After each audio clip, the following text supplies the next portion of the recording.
pirmo reizi tiešām izpaudās jauniešu iniciatīva, ka viņi paši nāca šodien pat vēl, mums nebija nopļauts apkārt, paši jaunieši, ņem grābekļus, visu kasa dara, slaukas, zīmi, visu, kas vēl pēdējie darbiņi, kas jādara. Man personīgi tas tiešām sirdī ļoti tuvi tieši tāpēc, ka pašiem jauniešiem tas ir svarīgi. Ka nav tā, ka liekas atkal, Agija uzraksta projektu, tad tagad, tā. Ka viņi paši nāca un darīja. Tas pats foršākais, kas var būt. Šobrīd, skatoties uz laukumu, īstenībā jūs varat redzēt tādu kā mazu norobežojumu no šī tūlīt laukuma, kas tiks atklāts, kas varētu tikt salīdzināts ar mūsu iespējām, ko mēs izvēlamies pieņemt vai nepieņemt. Iet tālāk vai palikt uz vietas. Mēs projektu komandu izvēlējāmies doties tālāk. Es saprotu, ka nav jaunieši, kas var uzņemties un arī vadīt. Arī man tas nav nemaz tik viegli, es varu noorganizēt, bet man ar vadīšanu nav tas tik vienkārši un tā. Bet tad vismaz pamet kaut kādu ideju, kas ir tas, kas tev patīk. Viņi reāli vienosies ar cilvēkiem, kuri ir gatavi nākt šeit vingrot, un viņi arī viņus mācīs, kā to pareizāk darīt, jo tas nav tā, ka tu tikai atnāc un kaut ko dari. Ir ļoti labi, ja ir cilvēks, kas to visu parāda. Kaut gan YouTube'ā, jo, protams, visu var atrast un noskatīties, bet, ja ir kompetents cilvēks un tu zini, kā to savu muskuļu grupu un augumu strādāt, tad viss izdodas labāk.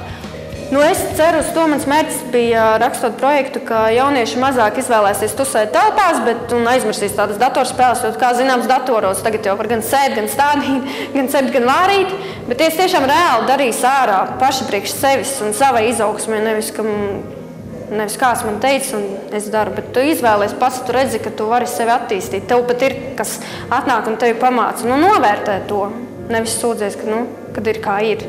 Dari kaut ko, lai būtu labāk. Madonā meiteņu vidū vairāk patīk tādi sportiskie vai citādi džeki, kādi patīk? Saldie. Sportiskie, jā. Patīk, ka puiši kačājas. Jā. Šitiem džekiem būs tā, ka viņiem reāls ieguvums, viņiem tagad dāmas lips klāt. Protams, jau lipa. Labie darbi met jums mazu izaicinājumu. Iespēju aci pret aci sacensties ielu vingrošanā ar Latvijas ielu vingrošanas biedrības komandu.